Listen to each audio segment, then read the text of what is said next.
Okay, it looks like it's time to go. Hi everybody, my name is Jersey Drozd. I'm a cartoonist and teaching artist, and I am here to create cursed objects for my new book, in celebration of my new book, The Inscrutable Doctor Baer and the Case of the Two-Faced Statue. And so what I'm going to be doing is taking prompts from you and drawing a custom cursed object here on this card. This is from the case files of Inscrutable Doctor Baer. So this is where I'll do the drawing, and then I will quickly write up a little story based on the prompts. Now, you can put the prompts in the chat if you want. I'll tell you what the prompts are in a second. But there's also a private way to do it, in case you don't want to be sharing personal information on the chat. If you go to jdrozd.com/cursed objects. I'll pull that back up on the screen again. And that's right there in the middle. It's JDROZD, ZD, not DZ. That is a common mistake. jdrozd.com/cursed objects. That'll take you to a blog post with an embedded form where you can answer the prompts. But if you want to do it in the chat, that's fine too. So it's your call entirely. But here's the prompts I'm looking for. I need to know a beloved object in your home, like a thing that you've owned or own that, not that you should, but that you might run into the house to save it if the house is on fire, kind of thing. And for me, it's a drawing of Bumblebee that my wife made when she was 6 years old. It's like one of my greatest treasures. It means nothing to anybody else but me. But if anything happened to that, I would be heartbroken, right? It could be, some people have asked, can it be a pet? Yes, it could be a pet, although I would, do we own pets or do we take care of pets, right? But it could be a pet. And then the second prompt is a spooky or silly story that happened to you, right? So if I were to say, I don't have many spooky stories that have happened to me, but silly stories, sure. Like there was a time when I was at a mixer in middle school and I went to go ask the girl that I had a crush on to dance and I sneezed and a booger came out, right? That kind of thing. I do ask that, you try to keep it on the lighter side. That's why I ask for silly stories or spooky stories, because this is, a live stream. I'm not asking anybody to process their trauma on here. And that's also why I provided the form, the private form that you can send the information to me. Also, the form will be useful if you want me to mail these to you. Because after I'm done drawing these, I will be very happy to drop it in the mail and send it to you wherever you are. Okay. Now, could it be a real cook and tasty bake oven?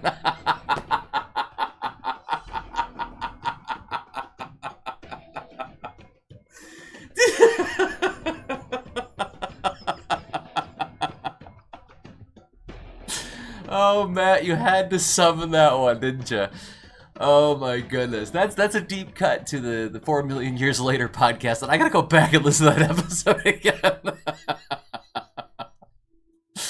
I did a podcast with my buddy Hoover for a long time, and we watched every episode of the Generation 1 Transformers cartoon and then talked about it, and we would include commercial breaks. And one of the episodes we had the commercial for the real cooking tasty bake oven, and it spiraled out of control into this thing where it got played over and over again in the episode. But anyway, yes, it could be a real cooking tasty bake oven. I can try to make a cursed object out of that.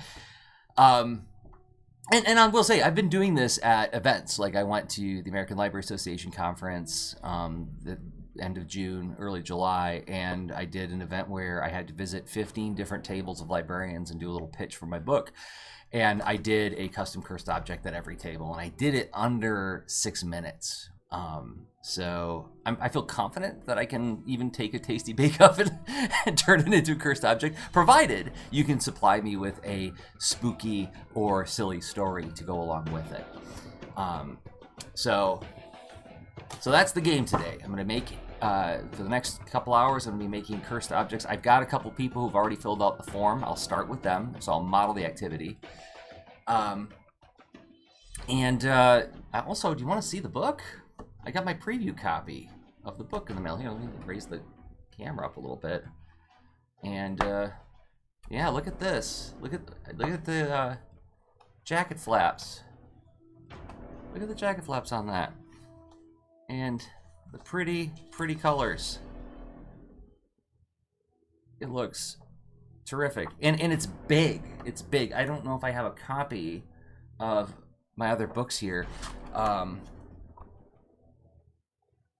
But yeah, it's much larger than a traditional kids comic. Let me get a copy of Rockets and so we can compare and contrast.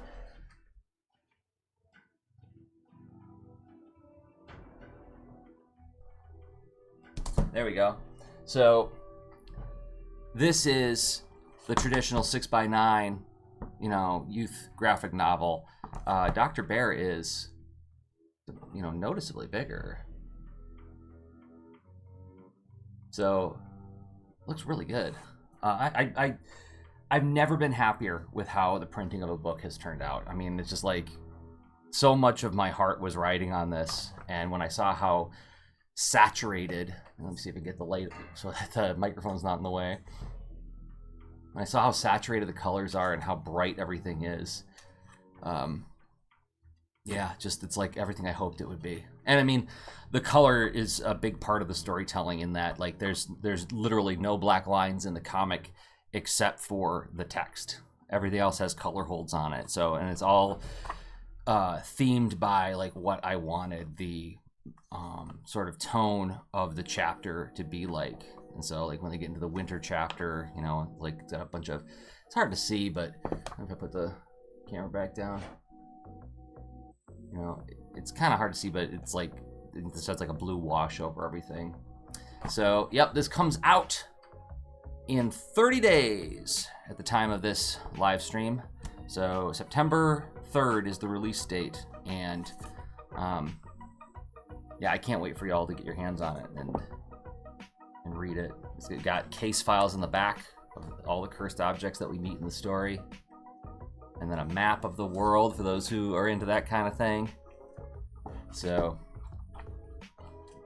yeah, it's really pretty.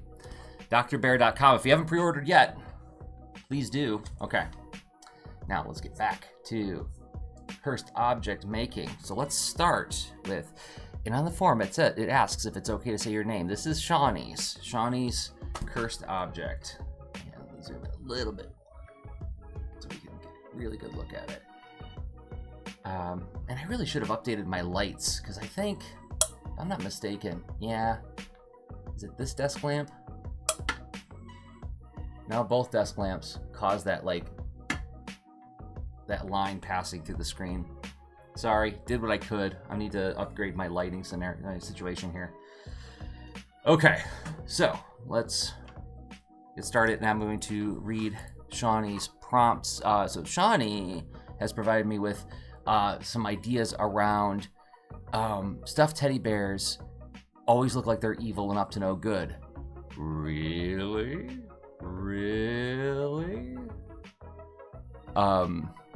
Yeah, that's my main protagonist here. Does he look like he's up to no good? No, but I know what you're talking about. Yeah, they seem to have a look in their eyes. I don't understand it, but it seems like every time we see one, the fur around the eyes is sitting just right to make them look angry. It's becoming a running joke between me and my sister, and we always talk about how we don't trust them. I like bears, but there's something creepy to me. Oops. About teddy bears. Boy, I'll be very interested to hear what you have to say about Dr. Baer if you read it, Shawnee. Okay, and then so that's the story, and then the beloved object is a hand-sewn stuffed animal. It was a fortune teller cat that I knew I wanted to take back home with me. Though I love it, it seems to have a presence to it, like it's alive. I feel like it's watching me whenever I'm in my room. It has a cute but creepy eyes. Nowhere near as creepy to me as the stuffed bears, but it definitely has an eerie essence. Okay, so we've got stuffed cat, fortune teller cat.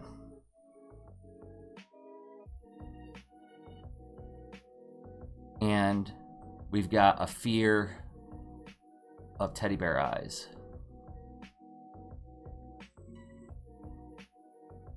Now that makes me want to come up with a sort of subspecies of demonic entities known as the menacing bears. What would be another word for it? And this is where I go to my thesaurus. And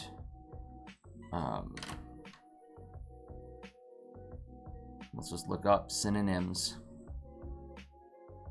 Synonyms for menacing. Whoops.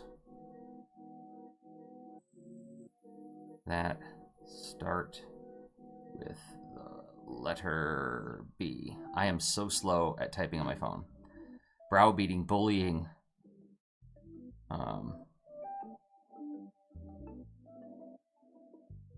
Alarming, dangerous. Or Teddy. So it could be starts with T, right? The threatening, forbidding, frightening, ominous. Oh, come on.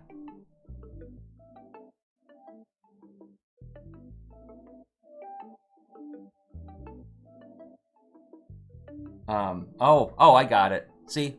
The Beware Bears. The Beware Bears sounds like it would be like some kind of like oppositional team to the Care Bears. We're the Care Bears. We're the Beware Bears. Or would they be like a stranger danger kind of bear? Like, don't talk to people who, you don't know. I'm going to go with the Terror Bears.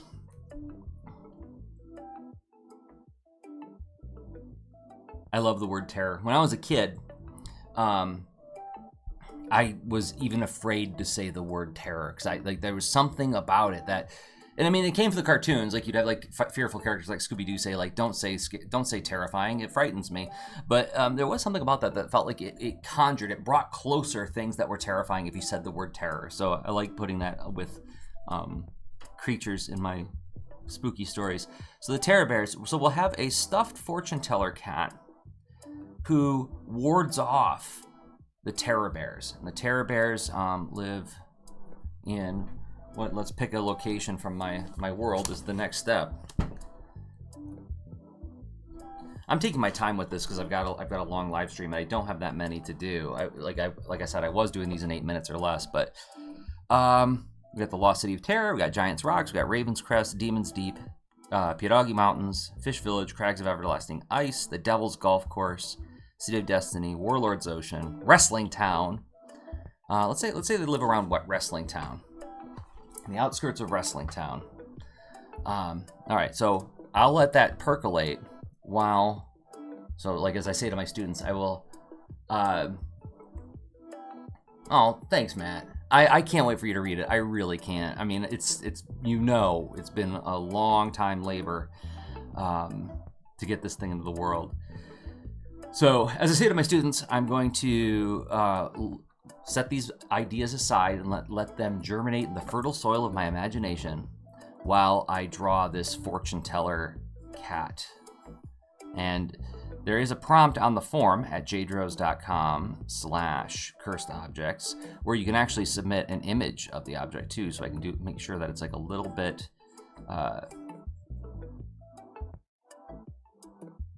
so that it's accurate to the object to whatever degree. Oh wow, there's like skulls hanging off of this thing. This is a cool stuffed animal. But because this is from the case files of Dr. Baer, it can't be a human skull.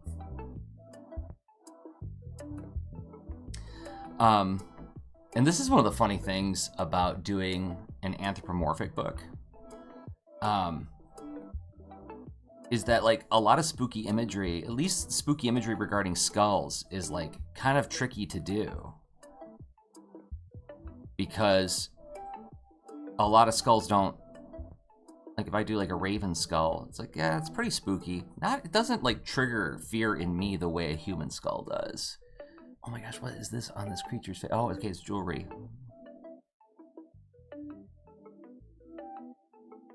And then we got the creepy eyes.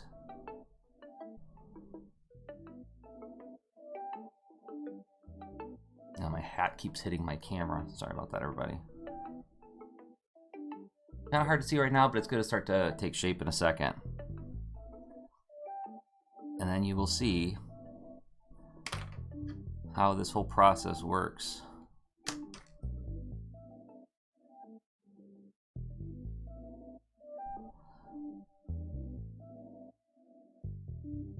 that. And of course it has like lace all over it and like different like... I'm gonna do the designs in pencil. Okay.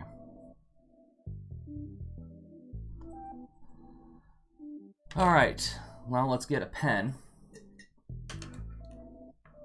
Trusty old Copic multi-liner. Let's get a 3 for those eyes. That's an 8. 3.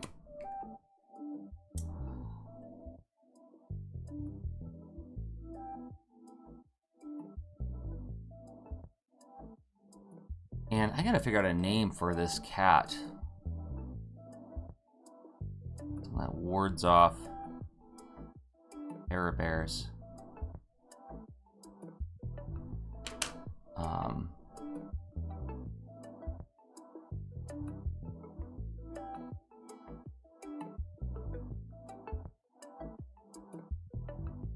What's going on with there? Did you read that? Okay.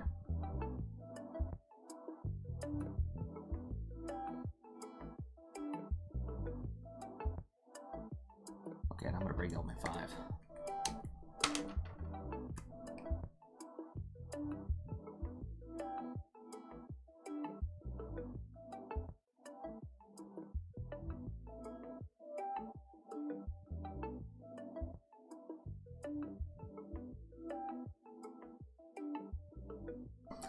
I'm trying to think of what is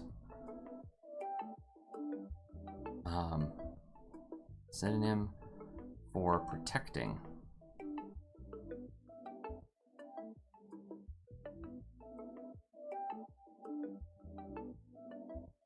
Start with the letter C.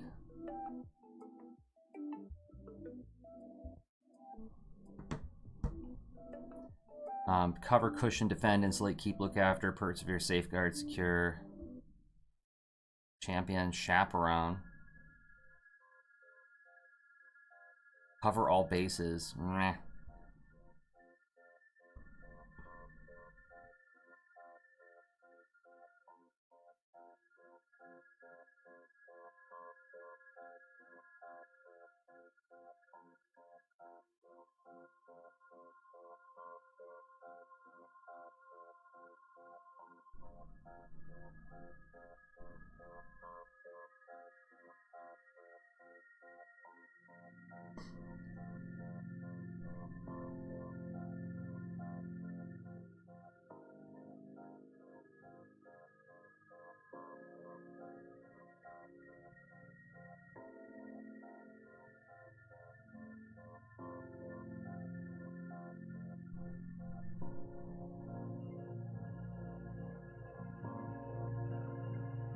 Okay, so now what I'm gonna do, I think I'm gonna, for this last part, I'm gonna erase my blue lines and I'm going to do the rest of the details in pencil. So let me dry this out real quick.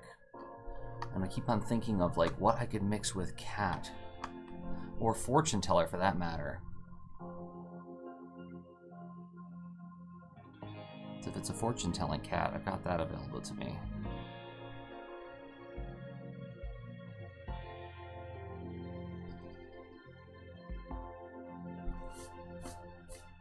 Try that.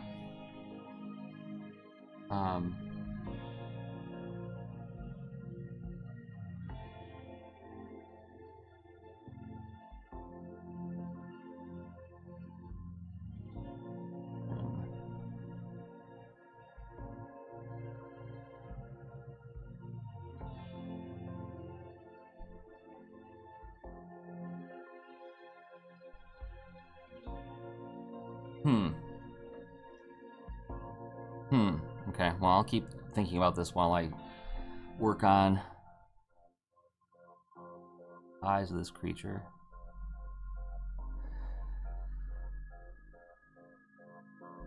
And there's cracks all over the skulls. And now there's like spider designs. I'm gonna make the spiders real spiders. Why make them designs on the thing when we can have it as this little fantasy creature? It's covered in spiders. Let's do.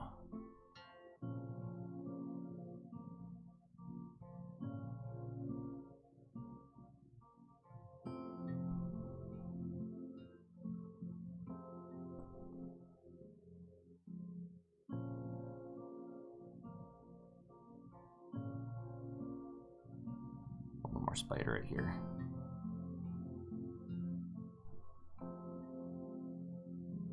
There we go. I'm gonna put a little spider on the ground over here too, just to emphasize that yes, those are real spiders.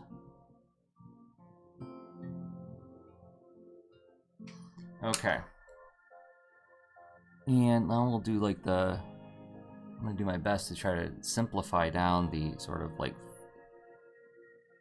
lacy designs all over this creature.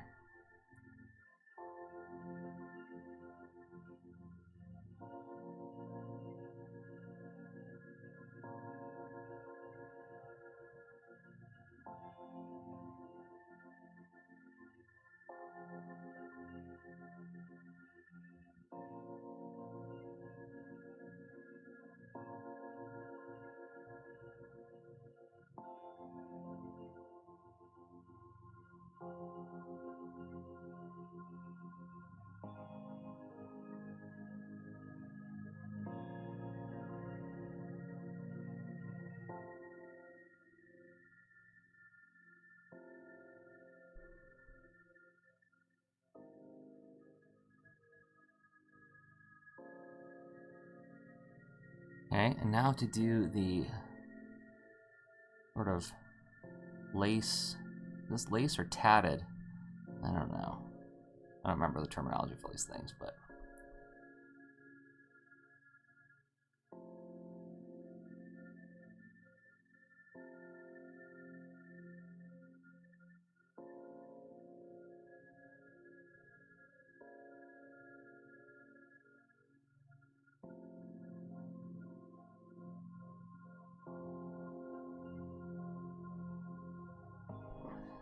okay, so there is our fortune teller,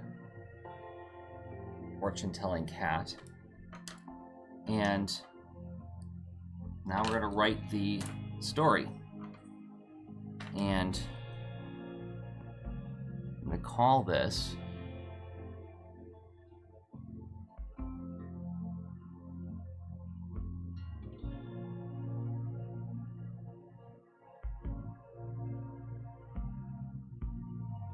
Fearsome Fortune Teller. In the wilds,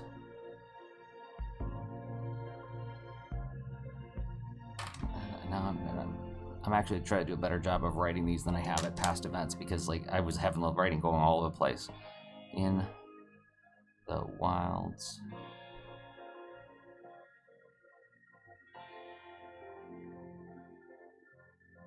Wrestling Town,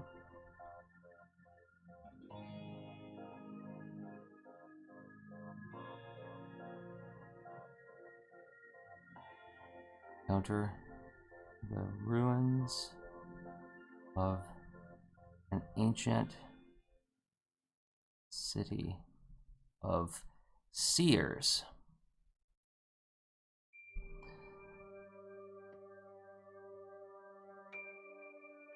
Their society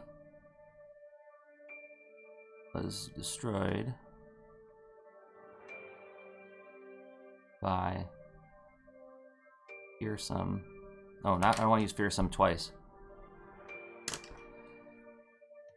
By the vicious.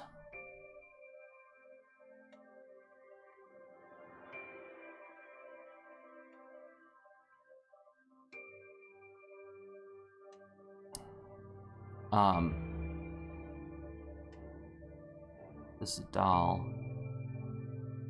houses spirit of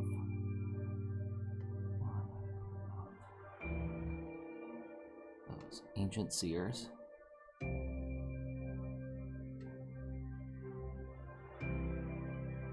Not only can predict your fortune,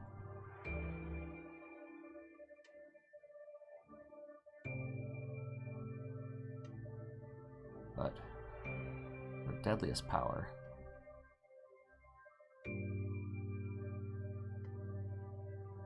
is to steal the eyes of terror bears.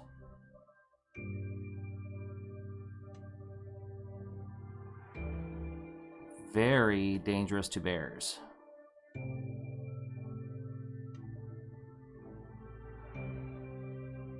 Okay, so let me read it now. The fearsome fortune teller. In the wild surrounding wrestling town, one may encounter the ruins of an ancient city of seers. Their society was destroyed by the vicious terror bears. This doll houses the spirit of one of those ancient seers. She not only can predict your fortune, but her deadliest power is to steal the eyes of terror bears. Very dangerous to bears. Let's change deadliest, because that's not deadly. That's like most...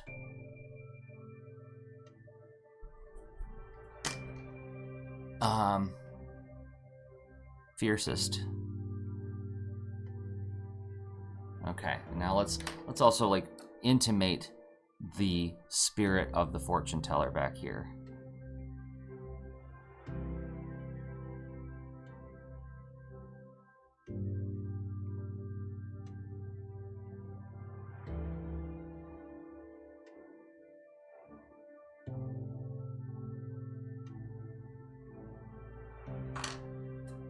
And there's the first one. The fearsome fortune teller. And since Shawnee filled out the form and gave me the address where to send this, I will be putting this in the mail early next week. So it'll be on the back of this card reminding her to order Dr. Baer. So, yeah, it's right there. It's right there's the address, drbaer.com. You can see it there. Okay. Got another one. And if I don't get any more, let me refresh my Airtable here. Because if I don't get any more, I have other things I can draw. Ah, I did get another one. Excellent. So let's go to the second one. And this is from, let's see, can I mention my buddy Jeff? Jeff and Kim. Let's see what we've got. I need a new sticky note. And so we've got, let's see, when Kim was young, she would have a dream where she would float down the stairs of her house around the first floor.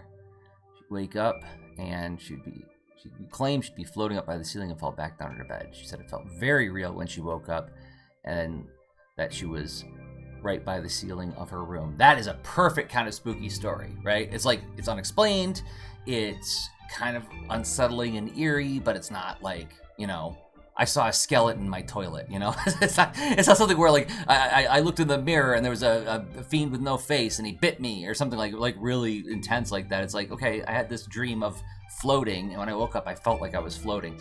I had a dream once that there was a small wooden boy, not Pinocchio style, more like imagine if I say cursed wooden sculpture of a boy, right? Imagine that. And it was at the foot of my bed just looking at me, right? And I woke up and I was like, I didn't see it, but man, that image was so real that I was like, okay, I'm not sleeping now, right? Things like that I think are super fun. Even though they point to potentially like, you know, there's some dark stuff going on in the psyche there. Okay, so a beloved object is Blanky Bear, which was made from her baby blanket, was turned into a bear by her mom when she was a little older. Oh man. Okay, so we've got dreaming of floating.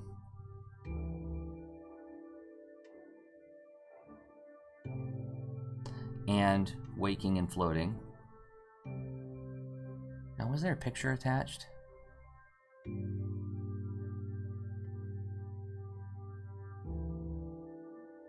Ah, there's a picture. Excellent.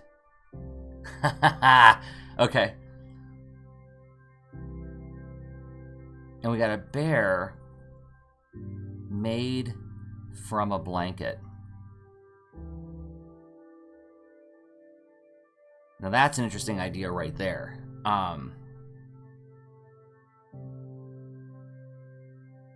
Because it makes me kind of want to do something with a blanket that can take the shape of a bear. I just appeared on Ben Hackey and Zach Gialongo's Monster Market podcast, which is a show where they just like talk about, like, they pick 3 monsters each and just talk about them. And The one that I brought was the Linen Monster from M.R. James's book, "Oh Whistle and I'll Come for You, My Lad." And it's like literally like this, it's a bunch of bed sheets that like sort of crumple up and resolve into the form of a person and start like feeling around the room for the main character. It's pretty spooky. So I kind of want to do something with that, like make a bear from a blanket. But then how do you get to the dreaming of floating and walking and floating? I'm gonna say, okay, so float down the stairs of the house on the first floor. She'd wake up and she claims she'd be floated up by the ceiling and fall back down to her bed. It felt very real. Okay, so what I'm getting is, okay, we've got blanket and we got floating. So I'm gonna say that this is a piece of cloth that, when folded into the proper talismanic object, the bear, it grants one gravity magic. Gravitational magic, is that too weird? I don't know. So, but what that's going to require me to do is to draw two things for this. So I have to draw the bear, how it's folded into the bear, and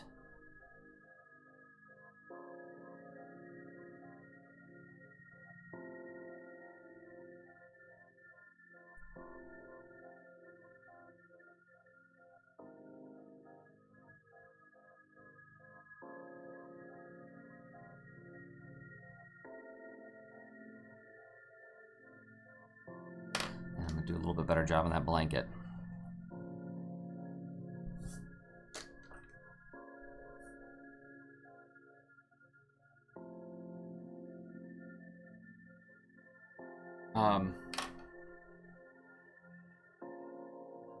And now we gotta find a synonym for floating. Go with blanket.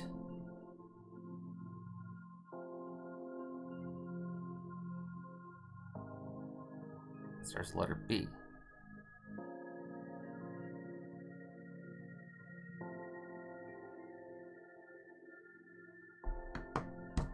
Lie on the surface, drift, glide, hang, hover, ride, sail, swim, waft, wash.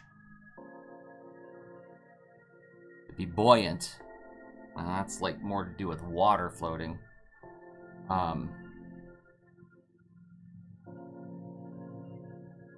Do fly.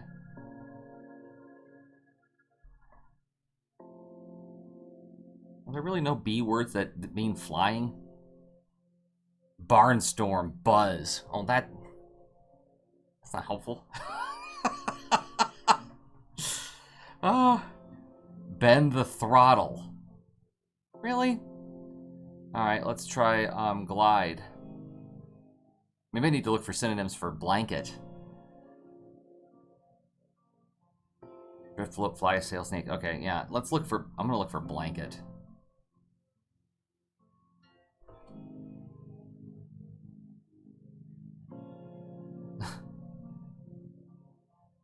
Now, there we go. Carpet, cloak, coat, coating, comforter. Comforter. That might be something. Comforter. And let's go back to fly or float.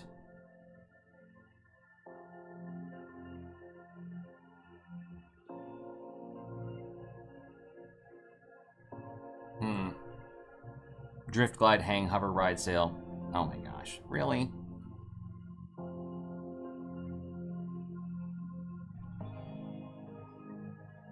Circle, cross, climb, drift.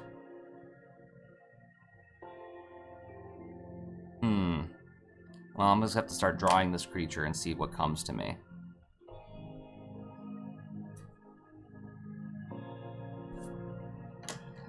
You know, okay, why? Okay, here we go. Here's how you do the investigation.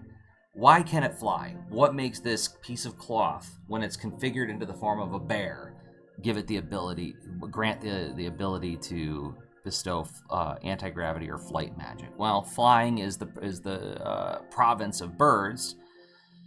So, We have a bird spirit inside of it.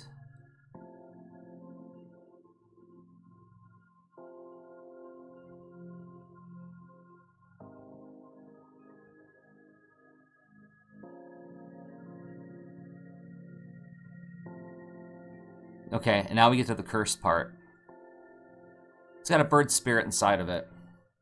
And the birds are from the falcon creatures that we meet in Demon's Deep in the book. So in the book, there's a whole backstory with this king of the falcons who, because of his hubris, destroys his civilization. And that's why the object is cursed. It's cursed with his spirit, with a bunch of unfinished business kind of thing. So it's one of those falcons. So it's like, but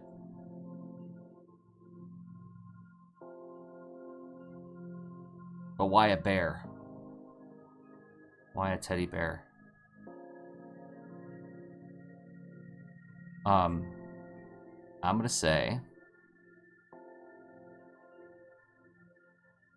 that was his family emblem.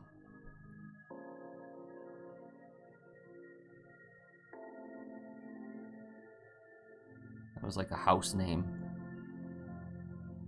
Okay, there we go.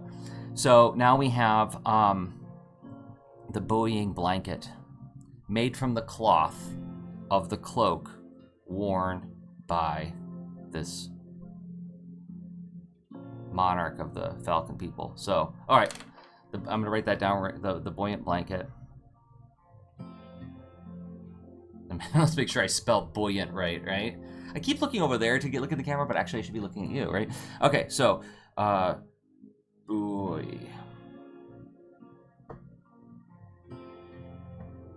Because a buoy can also be a beacon, and you have to be careful, because if you use the floating magic or the anti-gravity magic too long, it will take you to Demon's Deep.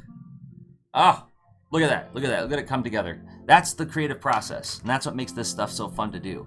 Okay, I'm gonna start inking this up.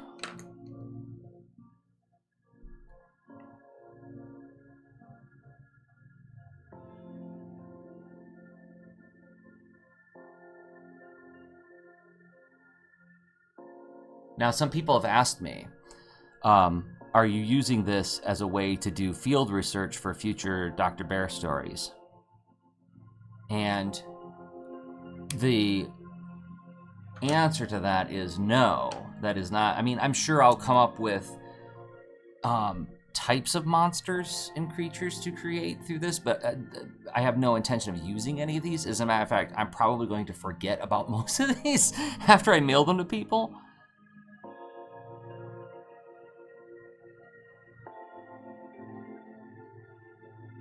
This is, for me, what this is really all about is I'm just trying to find a way to talk about my book so that people will order it and make it so that it's fun for me to do and hopefully fun for people to interact with. That is the main objective here. And I mean, I guess there's a part of me who feels a little prideful about like what I just did now, like coming up with, like, I'm not saying this is Tolstoy, right? But it feels good to like creatively solve a problem and to do it sort of on the spot like this.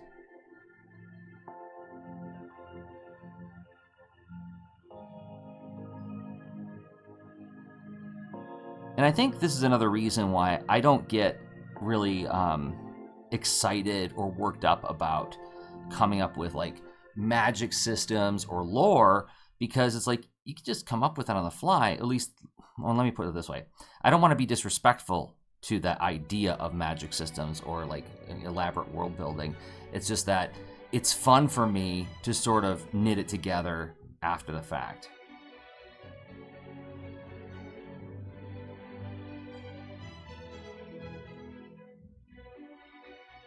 Okay, now let's ink the blanket itself.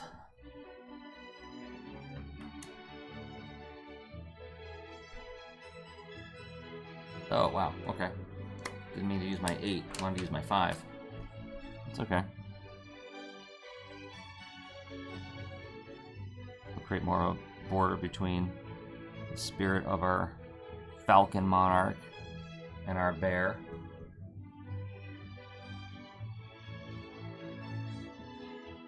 Okay.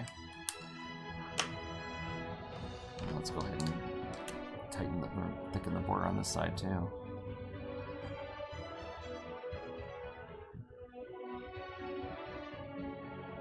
All right. We've got our little bear.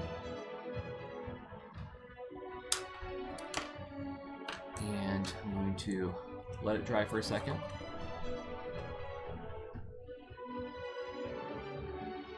And go back to my air table. Let's see if anybody else has turned in any. Nope, there's only one more to do after this.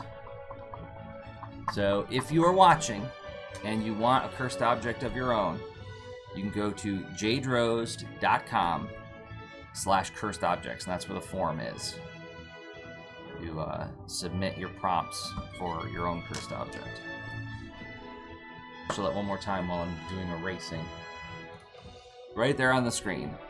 Jadrost, D-R-O-Z-D. Z as in zebra, D as in David. Not DZ. It's not Drods. Like a lot of people want to say when they look at my name. I know that ZD combination throws you off. I get it. It's been happening my whole life. But you can enter your prompts there.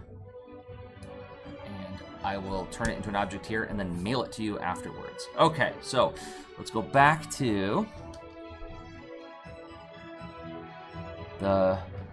Okay, I want to spell buoyant properly, right? Let's see, where was I? I was here. B-U-O-Y-A-N-T.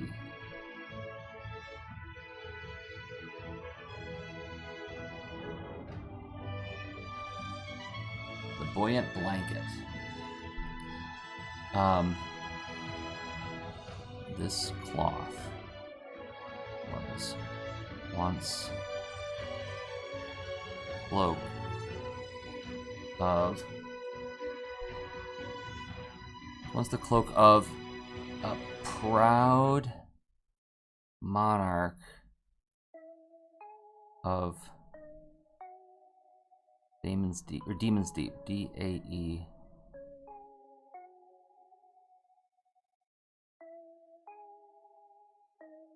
His house,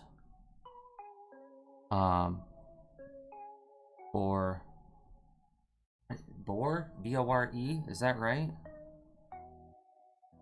Go to dictionary.com. I think that's right, B-O-R-E. Having a Pontypool moment where words are starting to not make sense. To weary, a dull, tiresome, cause of inconvenience. To pierce. Hole. Simple past tense of bear? Really?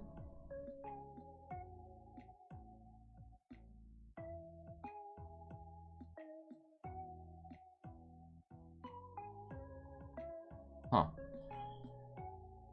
How about instead of bore, we'll just say his house carried. His houses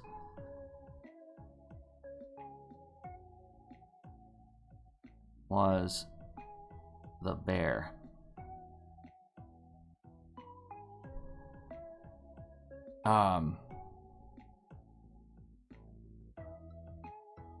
After his fall,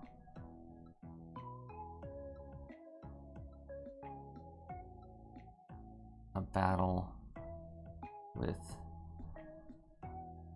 the mineral dragons,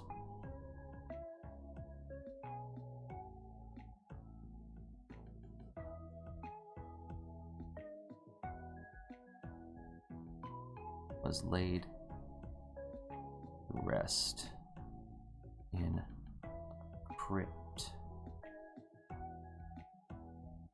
near the shores, the deep. But his cloak vanished.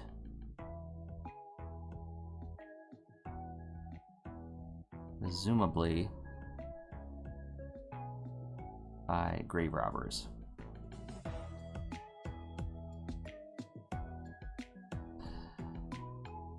if you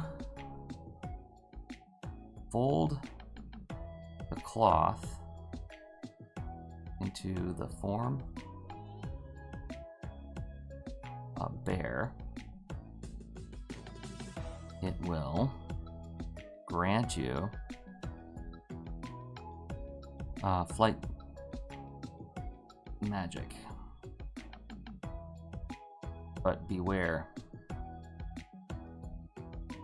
it will always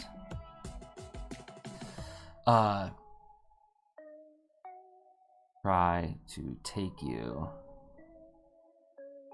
to the crypt. Okay, so there we go. Here's the story. The buoyant blanket. This cloth was once the cloak of a proud monarch of Demon's Deep. His house's symbol was the bear. After his fall, during a battle with the mineral dragons, his body was laid to rest in a crypt near the shores of the deep. But his cloak vanished, presumably by grave robbers.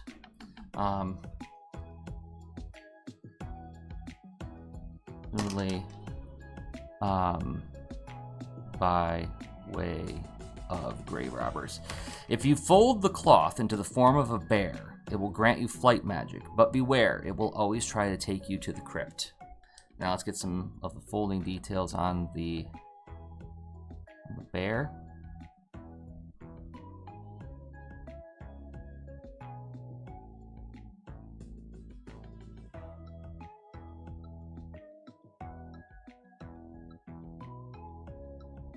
And we'll get some of the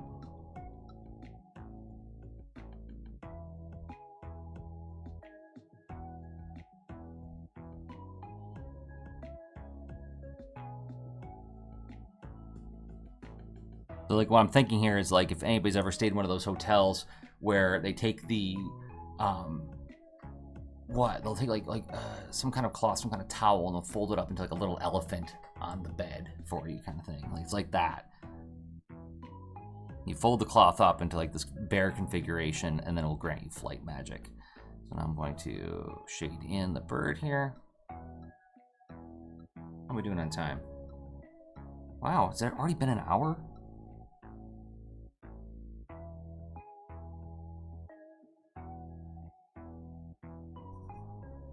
I'm gonna go ahead and draw the Demon's Deep in the background too.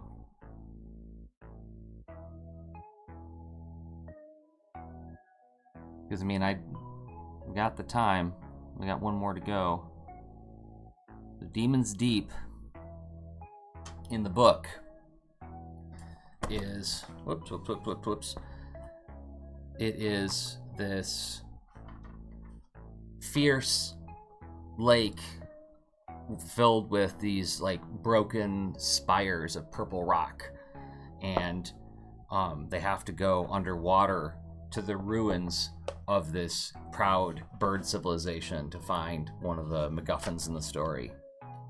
Hey, and then there's Captain Cat, Ship's Cook Maggie, making a little cameo. But I really like that the colors turned out in this scene here. Like I did a little research because like one of the inspirations for this part of the book was the sunken city of Herculaneum, I think is the way you say it. And so I got some books about the excavation happening there so I could get like the color scheme. So, okay. So there is the buoyant blanket. You know what? I should be signing these since I'm drawing them. That is customary, right?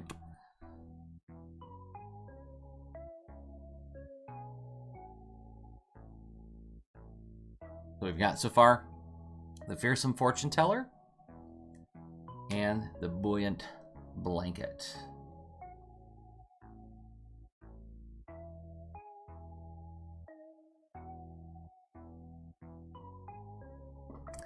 All right. Let's move on to, for now, what is our final entry. Okay. And let me double check to make sure it's okay to read this on the air, as it were. All right, this is from Matt. Let's get our card at the shot so we have something to look at while I'm reading this. He's visiting a friend Stereo speaker started speaking from the wall without our interaction. It said some creepy stuff that's a little too intense for a fun family spooky stream, but I'll just say it was quite disturbing. We freaked out and ran out of his room. Looking back, I realized that his radio must have been just tuned to the right frequency to pick up someone screwing around saying creepy things over a broadcast, but at the time it really spooked us. That is spooky! Oh my gosh. Matt. Something kind of similar happened to me and a friend. I was sleeping over at a friend's house in high school. We were staying up late playing D&D, and we had the radio going, and all of a sudden, like, the broadcast, like, there was like a little bit of a piercing noise, and then it went silent for a second, and then this really scary voice came on, and it just said the word mesh really loud, and then it went away. And we had been like retired for the night, we're done playing, so we were just like laying there in our beds, and that happened. And I remember I said to my friend, like, I think you should turn the light on. He's like, I think you should turn the light on. I'm like, no, I think you should. Neither of us wanted to get up and like turn the light on and like shut the radio off, but we wanted it to happen. And I still don't know what the heck that was. It probably was something like somebody just, I don't know, like it was tuned to the right frequency kind of thing. But that is an awesome spooky story. I love it.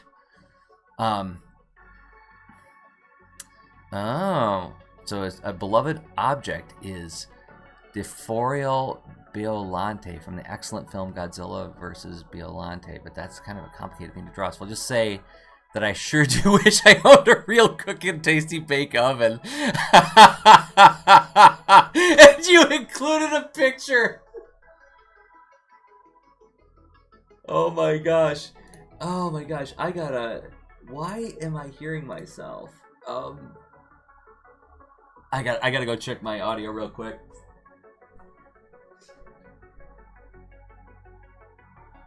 Check one. Huh.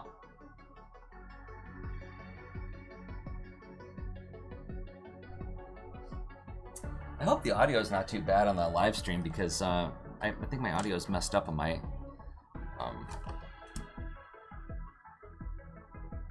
setup, and I wasn't monitoring it with my headphones. But I mean, it must not be too bad because nobody said anything. So okay, so we've got a tasty bake oven that says foul language.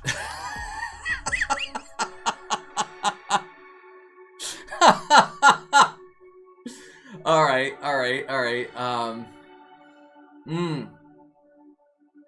So I gotta look up some words for oven now. All right. No, I don't want Merriam-Webster. I'm gonna go for thesaurus.com. Oven. Synonyms for oven. Kitchen stove. Kiln, microwave. Oh, the cursing kiln. That's possibly stove, range, roaster. Range. Oh, the raunchy range. Maybe. Alright, I'll start penciling this thing. Okay. That's good. Okay. Real cooking tasty bake oven. Oh my gosh.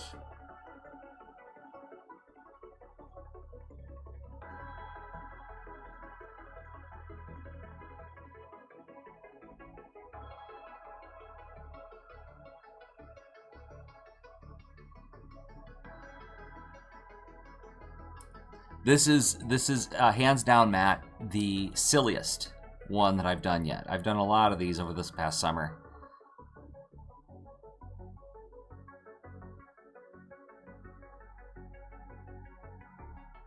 Okay, so we've got this thing here, and I'm going to put like a pair of like evil eyes coming out of the oven.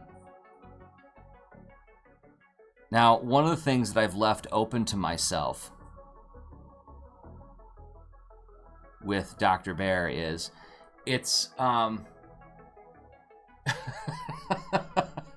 yes, anybody who's watching who doesn't know who Matt is, he's not lying. He's a silly person. His comic is called Catbeard the Pirate, And when you go to the About page on his website and read the story of what inspired Catbeard, yeah, you'll see he's an irreverent human being.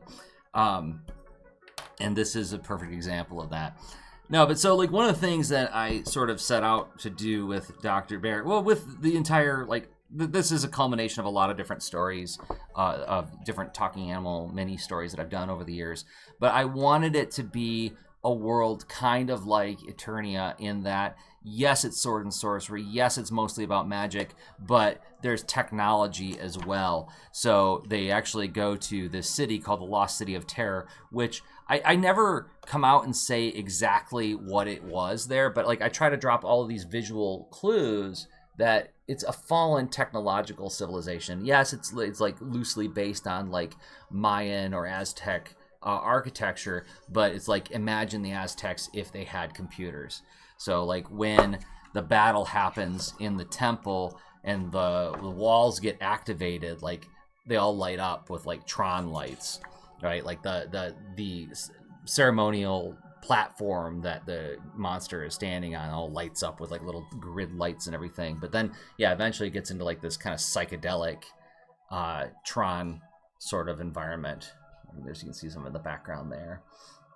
So the reason I'm saying that is it is entirely conceivable that there could be a tasty bake oven creature in this story.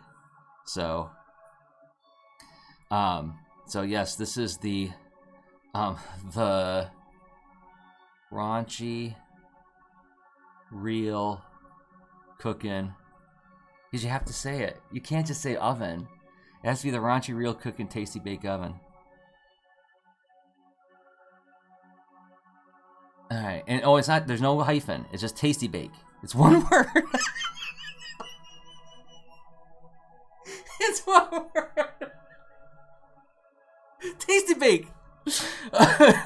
What kind of things you baking? Oh, tasty bakes. That's what we're baking. It's still funny, Matt. It's still funny. Oh my gosh. Okay. So it's gonna. I'm gonna put like the cartoon cussing. We put.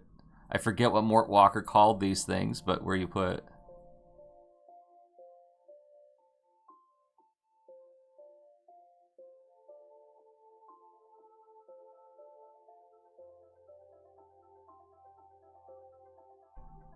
So I don't know if you can see.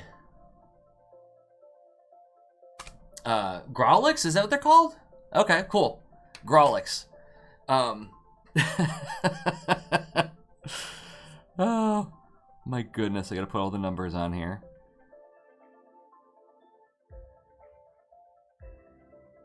And I can't remember, but I think part of the reason I found it so funny is that it's like, I can't remember which came first, the Easy Bake Oven or the Tasty Bake Oven.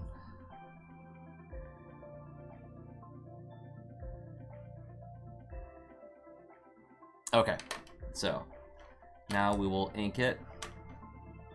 And if nobody else turns anything in, then I'm just going to move on to doing some inking of some character design stuff I've been meaning to do for my next Dr. Baer story. I say story because I don't know if it'll be a book. I don't know.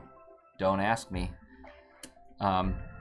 Or rather, I will say that depends entirely on how good the first book does. If it doesn't sell well, and nobody, really, no publisher wants to take a chance on it, then I will do it as a webcomic, and that will be eventually a book. But it'll happen a lot more slowly.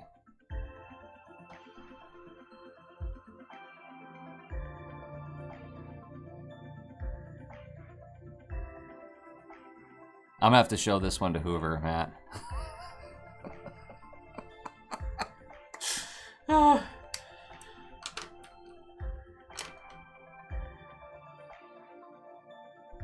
I'm gonna put just a couple of skulls around it too, to show that it's not just cussing, but it's menacing cussing.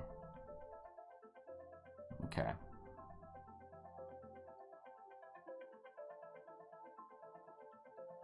Now this is making me think of the Creepshow story. What was it called? The Crate? If anybody remembers that, the one with like I think Hal Holbrook's in it. There's like this crate in the basement or underneath the staircase or something, and everybody looks inside and they think they see jewels, but it's actually 2 glittering eyes, and then they pulled in and all messed up. We got these 2 eyes inside of this real cooking tasty bake oven. See, you can't say just tasty bake oven. You have to say real cooking tasty bake oven. Now, where is this thing from? I got to come up with a backstory for this thing. Now, in the map of the world at the end of Dr. Baer, I tried to claim this territory before I ever get to it. There is actually Baba Yaga's wood. So Baba Yaga, I have every intention of introducing her as a character in this world, and she's going to be a black cat because witches, right? And because I have a little black cat that's named Baba Yaga, and I love her a lot. But the thing about Baba Yaga is there's a whole bit of business around her trying to put Ivan in an oven. Fans of MST3K and particularly the episode Jack Frost will remember this. But so I have a feeling this might be somebody who was outwitted by Baba Yaga.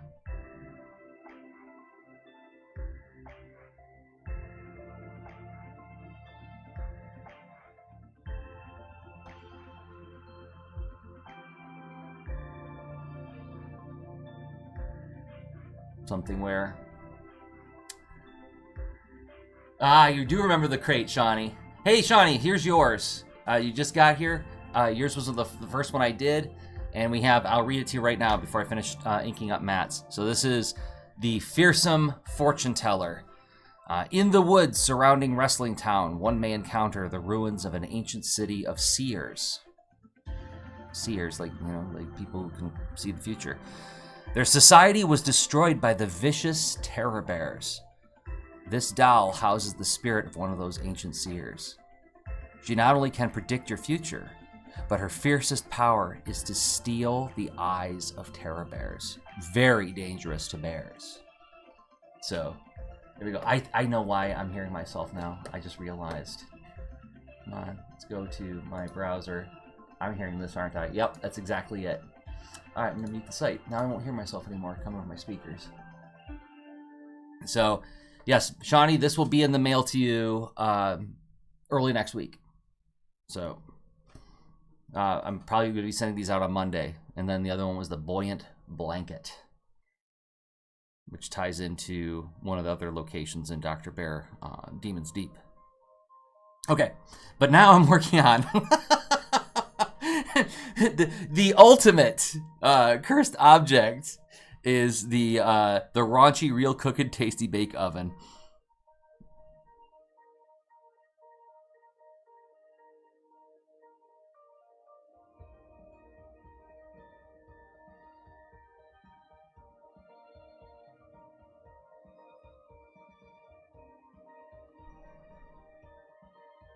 Oh, I'm glad you like it, Shawnee.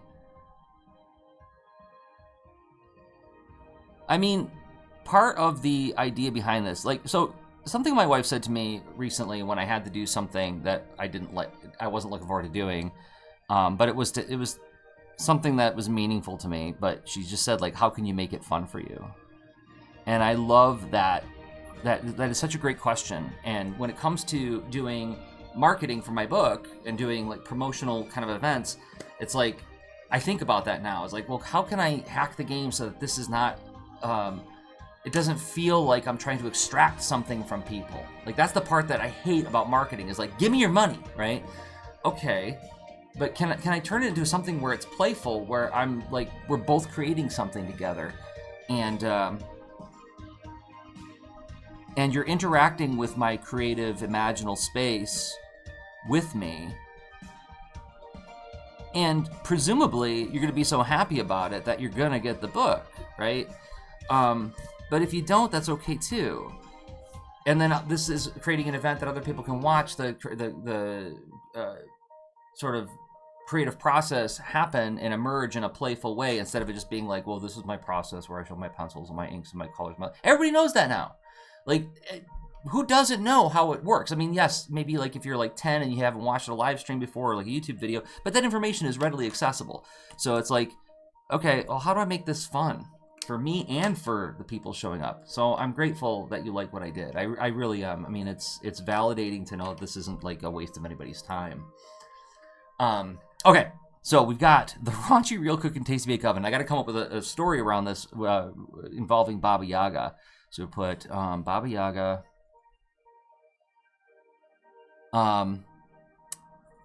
Got thrown into oven and enacted revenge. Oh, it was a traveling toy maker.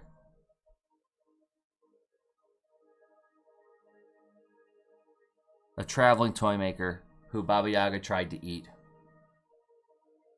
It's a toy. So she put him in a toy. And now this poor, languishing creature asks for help, but is cursed to only talk in curses.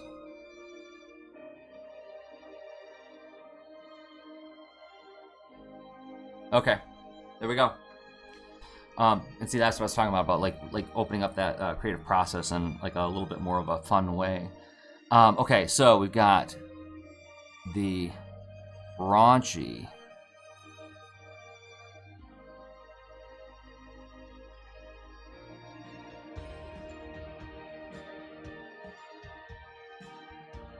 real. I gotta look at that picture again to see the logo. Okay, it's just real cooking, 2 letters, or 2 words rather. There's no, okay, real cooking. Tasty bake.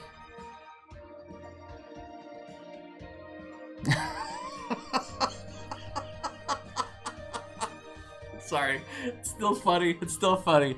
Okay. This toy is no plaything.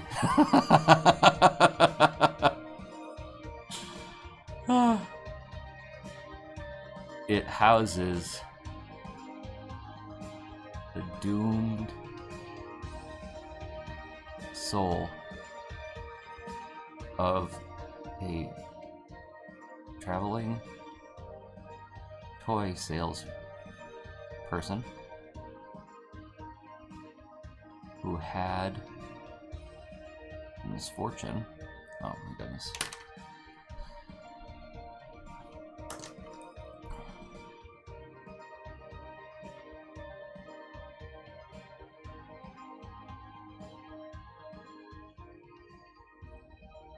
Witch Baba Yaga. Okay.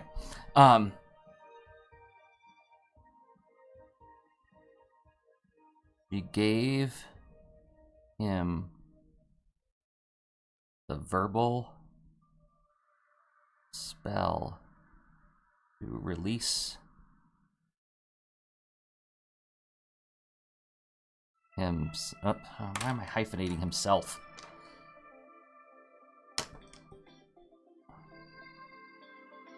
Oh my gosh, I gotta erase everything.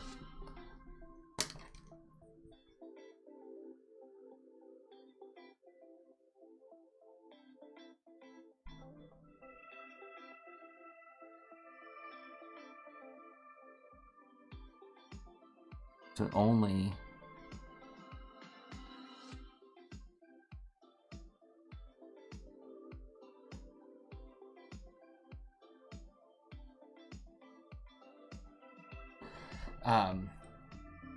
okay. How can we decode his language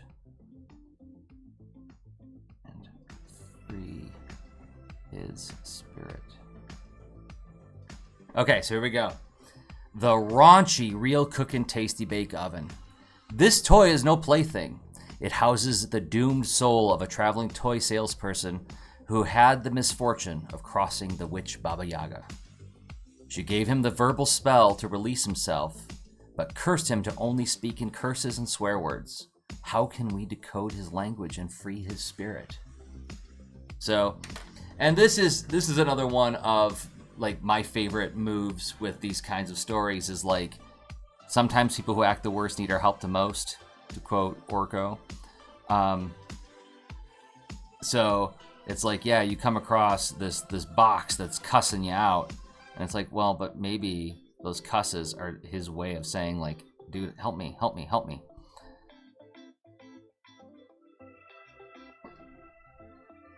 Let's go. And sign it.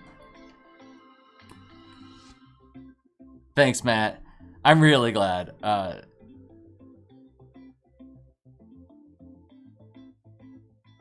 And that will be in the mail to you on Monday. So hopefully y'all will have these at the end of next week. Okay, let's check to see if anybody else has turned in a entry for a cursed object. Nothing yet. So how much time do I got left? I'm scheduled for another 45 minutes. So I'll tell you what I'll do. If you feel like sticking around, no pressure. Stick around because, I mean, you got what you came for with this. I'm going to do a little bit of inking of some character designs for the next Dr. Baer story. And if any more objects come in the next half hour or so, I'll be glad to take them on. Let me zoom up a little bit with my camera. You can see what I'm doing here. But yeah, thanks for turning in those prompts and you know, getting these sent to you. And this, I mean, like I said, if even if I don't do that many of them, at least I've got video now of me doing this that I can put on as a promotion for the book. Which is why I asked your permission to be able to talk about it on the stream. Okay. Let's get our brush pens out. So these are oh, thanks, Matt. These are character designs for, they're not like major characters, they're for like a flashback scene in the book. So it's like kind of like, I don't really know much about these guys. All I knew is that I wanted to do a bunch of sort of pirate / sailor types. Oh man, I wish I could get rid of that line scraping that's happening on the screen. So, I mean, the amount of research I did on this was I just looked up, like, you know, 17th, 18th century sailors and just picked up some animals that would be fun to draw.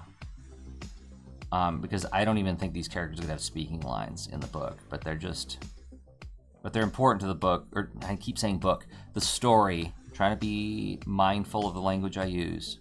I don't know if it's going to be a book. It might just be a webcomic, and that's okay.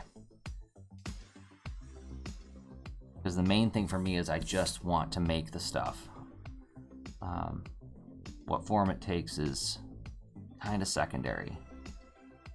And I say kinda just because, like, I showed you the book itself, and yeah, it is very satisfying to have that, and especially when it looks as good as it does.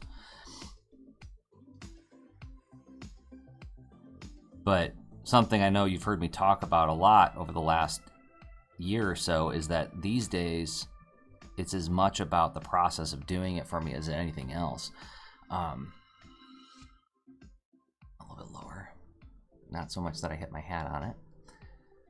And that's why I was getting kind of grumpy the other day about that AI company started, or that's being like promoted by Colin Kaepernick, where they're like, we're going to remove the obstacles of making art. I'm like, AI can't do that. I mean, the obstacles are is like, if you want to get published, it's an editor or a company having the faith in your product. But the obstacle to doing what I'm doing right now is just like practicing and getting the tools. AI can't help me with that. And if anything, all AI can do is steal that from me, rob me of the experience of doing this right now. Oh, that made me so irritated, and it shouldn't have. I mean, because like it's really not. It's not made for people like me who like genuinely love making art. It's made for people who don't want to or are fearful about committing to the process of making a bunch of bad art before they can start making good art. Or even just being comfortable with the art that they make. Like, one of the things that I've been having so much fun with is like doing ceramics, and I'm terrible at it. I'm genuinely bad. I've made a couple of mugs and they don't look great, but it's still super fun to do.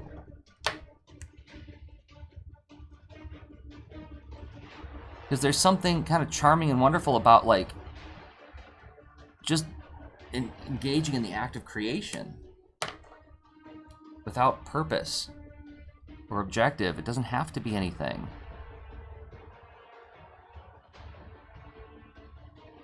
And I guess like that's part of the reason I got so grumpy is that like I've spent 17 years as a teaching artist trying to convince people over and over again that comics is less about drawing than you think. Yes, it's about drawing, but it's not about, doesn't necessarily have anything to do with like the quality of the images. Appeal has less to do with technical skill than you think, that kind of thing. And trying to embolden and reassure young people that like it super doesn't matter if you're going to do this for a career or not. You should do this just because the experience of bringing your ideas into some kind of artifact, of a tangible artifact, is fun, purposeful, and meaningful in and of itself. And these companies that are like going like, hey, we're gonna make it so dirt easy that it's like you just write a few things and then you get an image. We're removing the obstacles to making art. I'm like, there were none.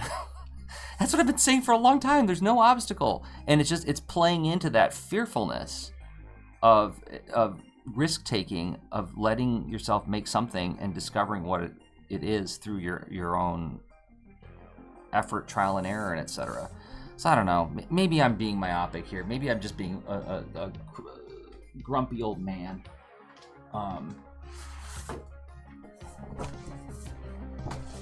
But it bums me out.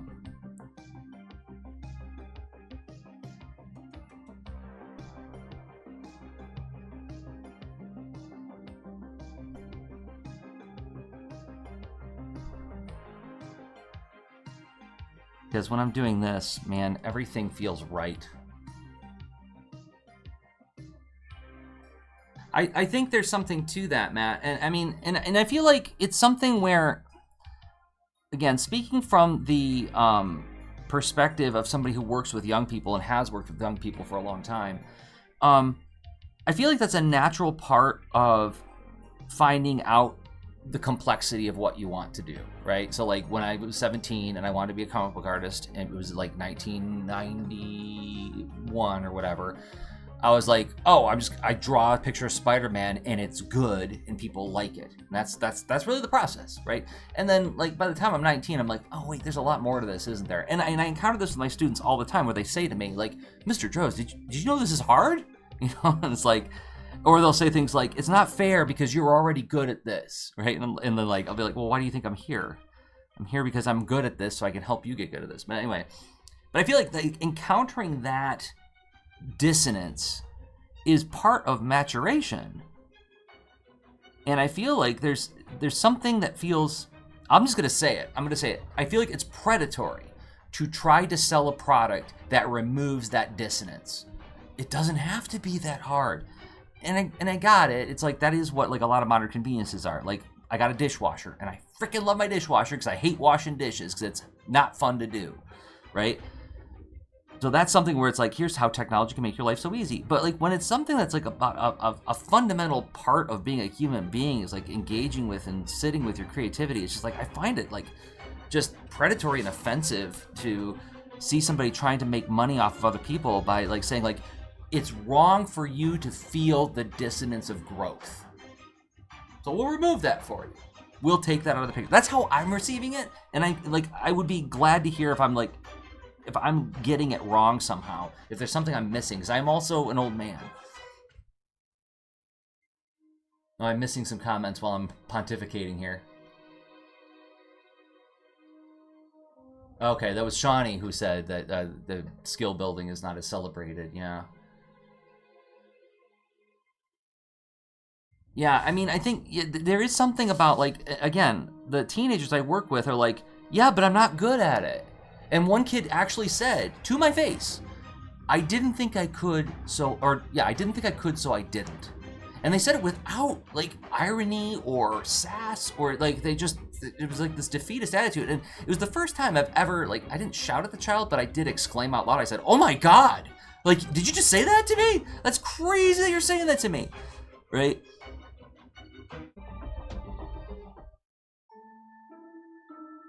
So I do think there is something, but I think that it's developmentally appropriate for a certain age or a certain experiential level, certainly. The part that I get mad about is like somebody saying like, hey, you know, there's a buck to be made there. That part feels gross. Because then I think about people like Bob Ross, who was like, well, how do I lower the barrier to entry? Let me show you that it's the joy of painting, not the skill of painting. Let's have fun with it. Can we have fun with it? No? Well, then I guess you have to pay some guy to like make a computer that uses other people's art to make art for you that will approximate what could have been, I guess. It just feels like tragic to me.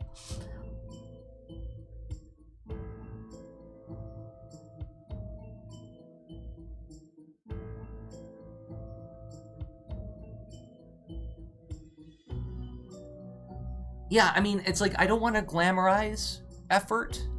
I don't want to turn it into like rub some dirt on it, get in there, son, because that's the way it is. I don't necessarily agree with that either. I just think that like something that I do as a teaching artist is when my students start saying like, this is hard and I don't know what it's going to be, I'll respond with real joy and enthusiasm saying like, I know, isn't this great? We're intellectually falling down a staircase together.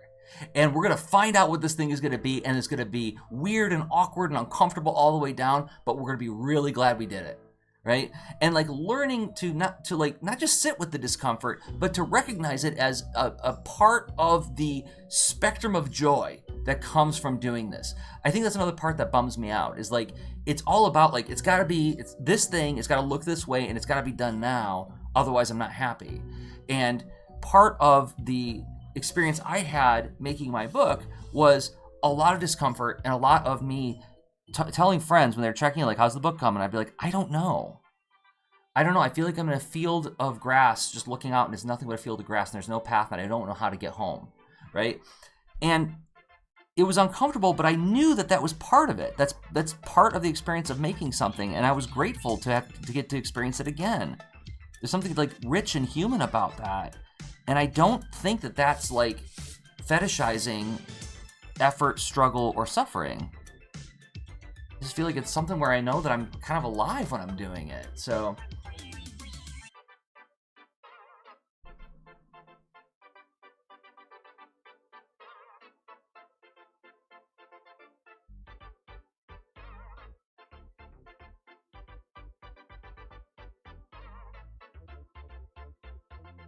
in general, I just feel like kind of sad for the people who are getting taken in by this. And I feel sad for the mindset that says like, oh, that's an area to be exploited.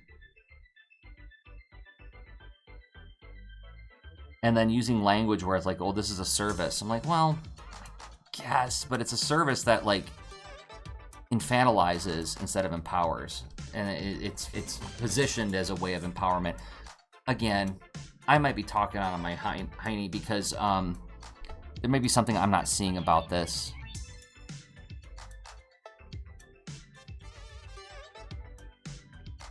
Because, you know, we all get kind of,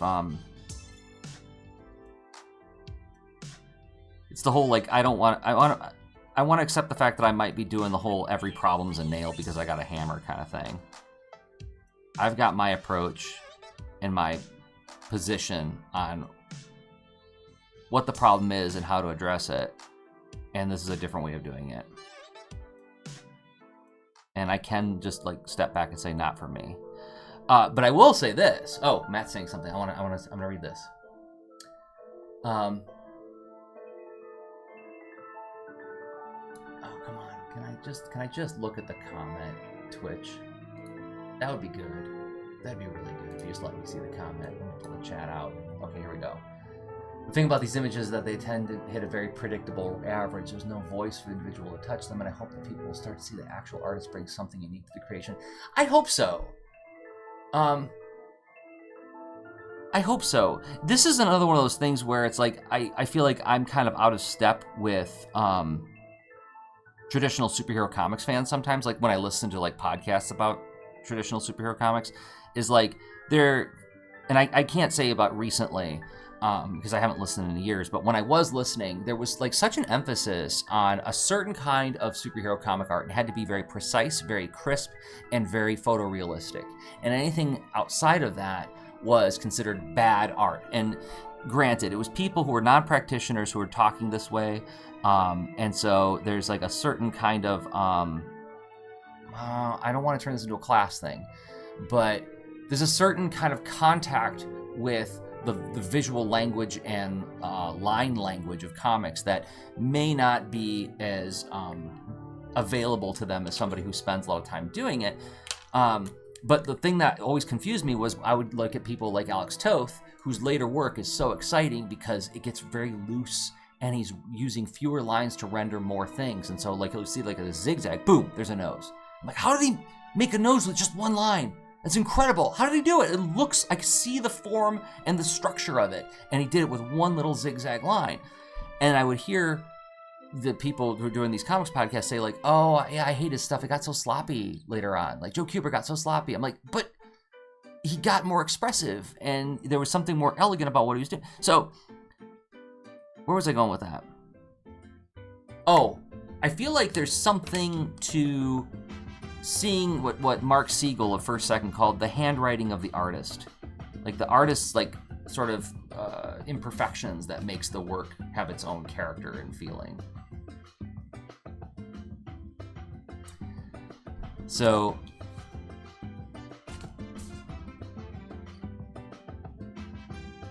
I mean, and yes, like those conversations happen where they talk about how like, oh, before photography, painting was this way, and after photography, painting was that way. It could be something like that, where it's like maybe AI art comes along. I wanted to put it in air quotes, but I'm not going to be that dismissive of it. It comes along and it turns, art with a certain vibe, with a certain kind of unique character voice. That becomes more prized for that. I don't know. I'm out of the predicting the future game. That's something I used to do when I did the Art and Story podcast, and I feel like that's a younger person's purview. All I know is that this is how I draw. I love doing it. I love trying to make art more accessible to people who are curious about it. And that's the hill that I'll die on. Oh, thank you.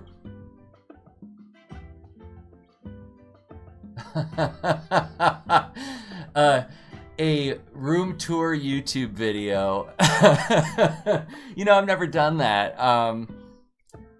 There are some neat Transformers things behind me if I get out of the way. There's like a... What do I got there? There's a big Computron box. Directly behind me are some of my Optimuses and Rodimuses. I don't know. I've never thought about doing that.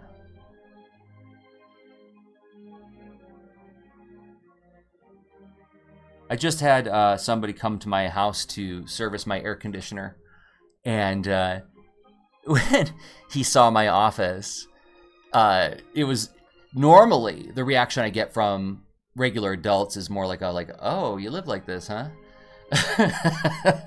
But this guy like turned into a child. He was like roughly my age, and he was like, oh my gosh, you live like this? I'm like, oh, that's really nice that you responded that way. It's not a bad collection. I don't consider myself like a really serious collector of anything. I am much more, I actually do a unit on this in my comics classes where we talk about totemic magic and how objects can be imbued with meaning, and they don't have to be necessarily just a exploitive commercial grab for money. They are. There's no question that they are. But they also can hold meaning. When I tell my students, like when you're creating art and you're creating characters, you're creating merchandise around your art, you're creating the opportunity for somebody to hold their own totemic magic in your object. And I use my collection as an example of that, because it's not really, I wouldn't call it super curated. It's not like a quote unquote man cave where there's like a whole bunch of perfect IKEA shelves that are all sealed in glass, and then like, you know, every game system that's ever been made is all laid out underneath. It's not like that. It's really clumsy, sloppy, and cluttery, and it's all things that like characters and images that like mean a lot to me personally on some kind of story level. It's not like, oh, I've got the rarest this or the most expensive that. As a matter of fact, there's a part of me who's actually kind of grumpy about how Transformers in particular have turned into kind of a luxury brand with the Masterpiece line. Like when they did Masterpiece Omega Supreme and he was like $500. I'm like, well, I think it might have actually been more than that. So it's, I mean, it is an amazing collection to me. I don't know if it would mean much to anybody else when you see it, because I mean, it's like, you know, there's parts of it that are just like a bunch of different things crammed in a shelf kind of thing. Okay, let's do a little bit of dry brushing on this bird, and I still got time. And I'll send one more reminder to anybody watching that you can get a custom cursed object from me today at jdros.com/cursedobjects. If you go there, there's a form to fill out, and when you add those prompts, I'll be notified on my handy Airtable that's right in front of me on my desk, and I will draw it right here on the stream. I've already done a handful. Here's some that I've done today.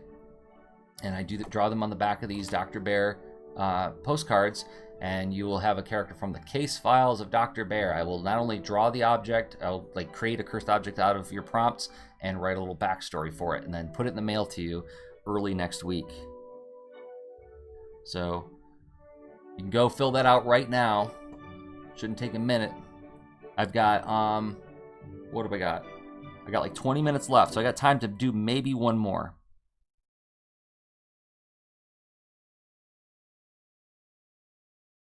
Thanks to everybody who's been hanging out with me today. The reason I'm doing it today is that we're 1 month out from the release of Doctor Baer.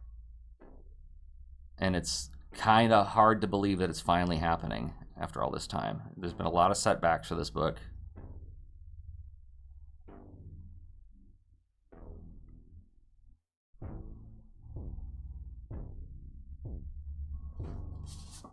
And it's super meaningful to finally be able to bring it into the world. It's going to be weird to not have, well, I was just going to say it's going to be weird to not have a Dr. Baer to talk about anymore once the book is out. But first of all, I am going to talk about the book when it's out in the world, to remind people that it exists. Secondly, I'm working on another Dr. Baer story right now. I actually, do I have it here? I do. You want a preview? First of all, yeah, speaking of Transformers, here's where I keep my notes for my next books. I am what I am, everybody. But yeah, here is the synopsis and thumbnails for the second story, The Case of the Frozen Sailor. And I recently finished all the sticky note thumbnails. That's 200 and some odd pages of sticky note thumbnails. And now I'm working on the second draft thumbnails. This is what I'm going to build the pencils off of. So it's underway. It's happening slowly, and then when I get far enough into the thumbnails, I'll start penciling and inking it and start putting some pages on my Patreon. But there's that, and then yes, there is this, which I showed earlier, which is a preview copy of the book itself that comes out in 30 days. So you can pre-order it at your local comic store. You can get it pre-ordered on Amazon, local bookstore, Target, Walmart, wherever you can get books. I don't know if this is going to be a book that you could just find in your comic store, because it will depend on the comic stores or bookstores, you know, reading the reviews of this and believing in it. So pre-ordering is your best bet of getting it. Yeah, the case of the frozen sailor, Matt. Yep. That's where these characters come in. There's like it's a coast, it takes place in a coastal town. In a little place, a little cove where a lot of seafarers hang out.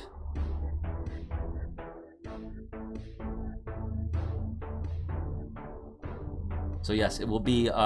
There's no kaiju in it, so it's only like partially, steered to your interests.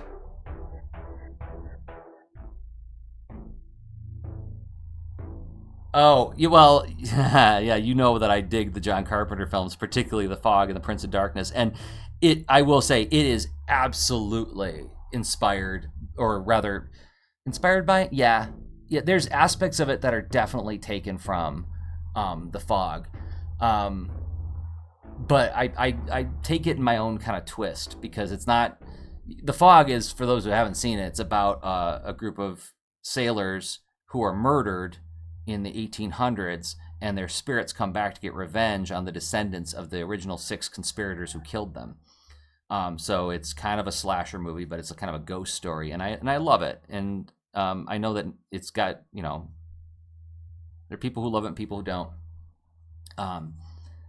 So there's an element of a grievous thing that happened a long time ago and spirits coming back for some reason, but it's not exactly the same thing. I've got a special twist on it, because one of the premises of Dr. Baer stories for me is that I don't want there necessarily to be the twist, but I want there to be a moment where we realize we've been operating on assumptions. That's part of the idea in the first book. So I'm continuing to run with that.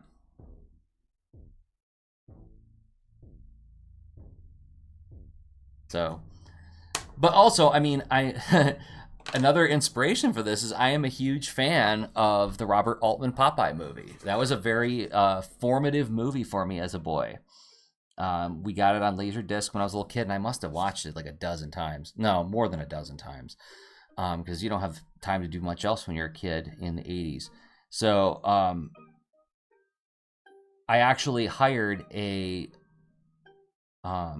and this is on my blog, I hired a blender designer to actually recreate the town of Sweet Haven, modified, like, so it's not just a direct one-for-one copy, but the coastal town where this takes place is based on Sweet Haven from the Popeye movie. So there's that influence as well. Because I love the vibe of that place, that like rundown, kind of like saltwater encrusted, weird architecture. Things are crooked, they're kind of falling off of the hill kind of thing. They're being held up with a whole bunch of stilts.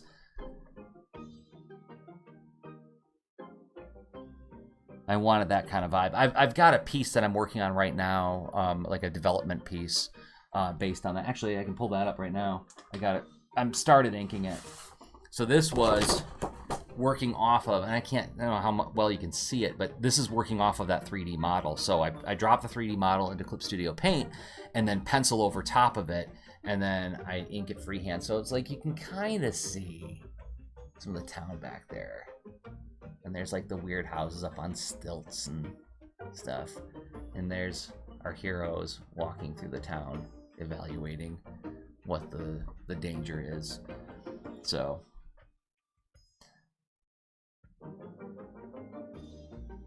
and then there's also a big influence from the 2001 Transformers series, Robots in Disguise. So it's going to have like this spooky vibe, but then it's going to have like this like really goofy comedy sort of bit with these mercenary characters who show up.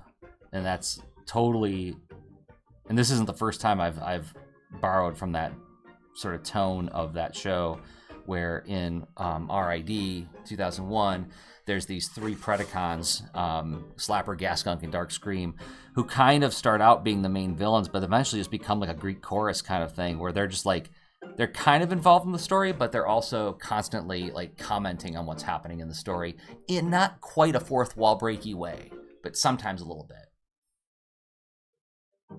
Oh my gosh, yes. Yeah, fisheye lens effect. That's the cool thing about Clip Studio Paint, man, is like, when you drop in a 3D model, you can like really distort the perspective on it to give it that like kind of like really intense force perspective. And I haven't messed around with fisheye yet, but yes, I'm planning on really leaning on that hard. That's why I paid the kid to build that entire town for me, because I want to do some like really cool, weird shots that would be a drag to draw from scratch. And cheating, yes, I tell my students all the time, this is a medium of cheating. If you can find a simpler way to do it, and that's gonna go against what I just said about AI. I mean, for you to do it, for you to like, I don't know. What is the difference there? There's a difference. I know there is. I just don't have the spare intellectual cycles to figure that out right now. I'm having too much fun inking this bear.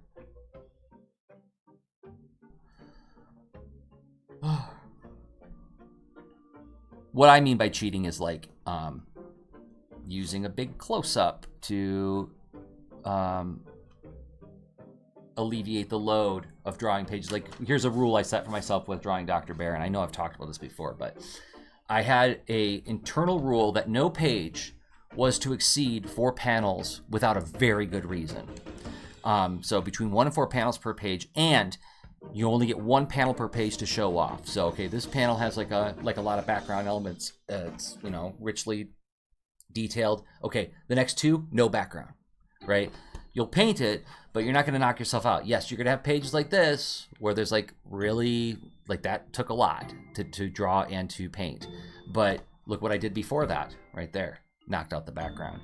So not to like open up the curtain too much and like take your eye away from like actually reading the story, but when I say cheating, I mean, can I find ways to make it more efficient for me to do and to draw my book?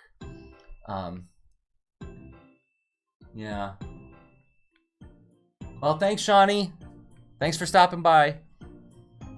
Yeah, generated imagery is assembling a collage of similar things to appear to make the thing. Yeah.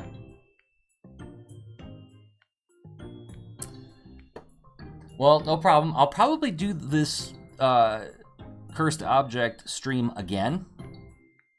Because I know some people expressed interest in showing up or turning something in and didn't. So, and I probably didn't do as good a job as I could have of getting the word out about it. I probably should have sent out like something on my mailing list. But, I mean, there's 30 days until the book comes out, and I've got the next 2 weeks off from teaching. So I will have some space and time to do another one of these.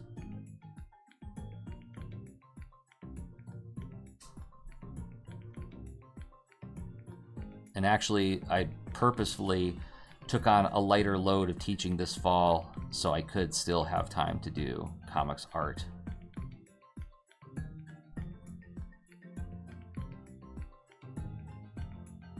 Oh, you guys, I love doing this so much. Oh, thanks, Matt. I'm really glad. I'm really, really glad. Like, you heard me talk about it. It's like, I want to do stuff that's actually fun to do and not do stuff where it's just trying to harangue people about why they should support me. I want to make it obvious why you should support me. One thing I always tell my students is like, there's, you know, lots of ways to be indispensable. Okay, well, how are we doing on time? Got like 10 minutes left. I'm gonna do the stripes on this bear shirt.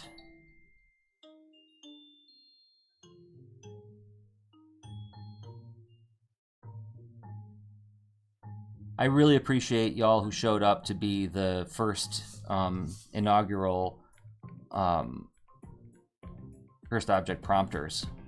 Because like I said, I've been doing this at in-person events, but I haven't done this online yet, or during like a live stream yet. So this was new ground for me, and it proves the case of, I hope it proves the case of what I'd like to do with this. This could conceivably be something I do regularly to help raise awareness of my book and to just be playful and interact with other people. Look at that grumpy bear. Look at him. He's not having it.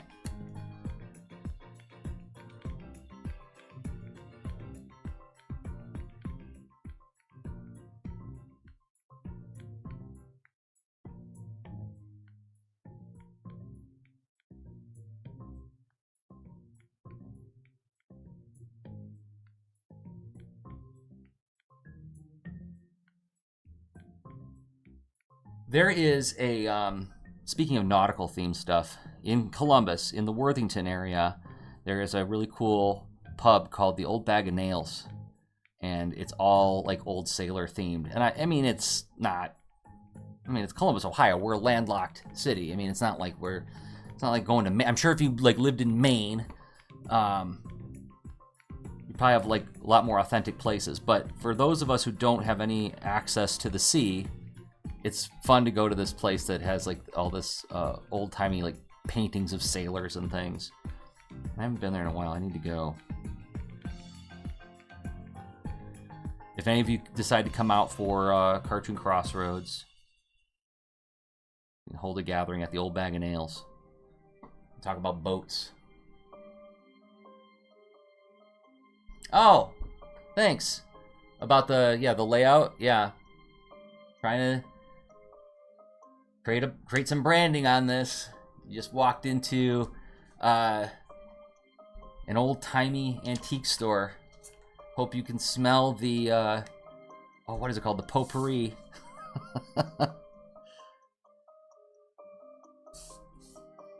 Okay.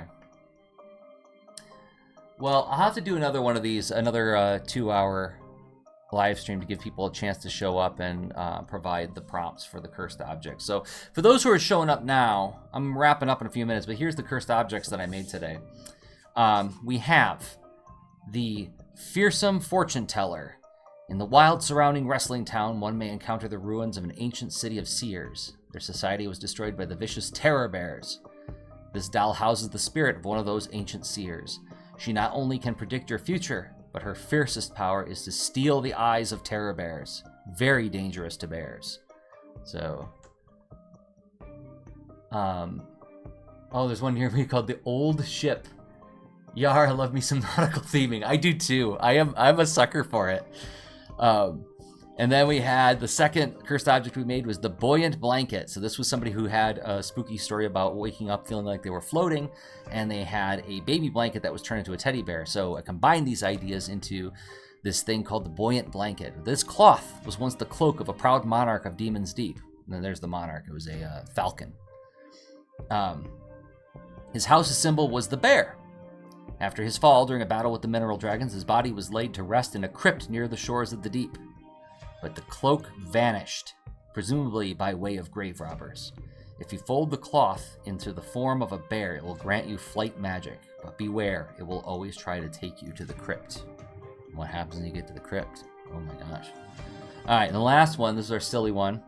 The raunchy real cookin' tasty bake oven. So I was given a story about a radio broadcast or radio speaker that suddenly went off with like a bunch of like scary, angry, and very foul language. And then their object was the real cooking tasty bake oven. So this toy is no plaything. It houses the doomed soul of a traveling toy salesperson who had the misfortune of crossing the witch Baba Yaga. She gave him the verbal spell to release himself, but cursed him to only speak in curses and swear words. So he can say the releasing spell, but it always comes out of his mouth as cussing. How can we decode his language and free his spirit? So there we go. So next time I post about doing this, I will try to make as much noise as possible, because I'll do another round where you can supply prompts. If you want to go now to the bookmark it, it's jadrose.com/cursed objects. And that's where you can enter your prompts to be turned into a cursed object on a future stream. So jadrose.com/cursed objects. And then what I'll do is I'll draw it on the stream like this, create your character, create your cursed object, and then I'll mail it to you. I will send it to you in the mail for nothing. For nothing at all. Just for showing up and being playful with me and letting me talk about my book a little bit. So so be thinking about a beloved object in your home and a spooky or cursed story. A spooky or silly story is what I meant to say. And then those things get combined into a cursed object. Yeah, thanks. That's the theme of the book, is like this guy is a purveyor in occult and cursed objects. And so he has a house full of them. Just real quick, here's the premise. So he lives in a house he catalogs and protects all these different cursed objects and their spirits, but that means that every evil wizard in the world is going to want in his house. So an evil wizard gets in, all the objects get out. And then he has to go in quest to get them back, only to find out they weren't what he thought they were. There's something else. So here's one of the encounters with the living doll, who is one of the cursed objects in the story. So, let me find the entry at the end of the book. There's like a, catalog of all of the different cursed creatures we met in the story. So, the Skull of Lobo and the Bejeweled Claw. So, yeah, that's why I'm doing this. I want to make as many of these as I can. I think it'd be super fun.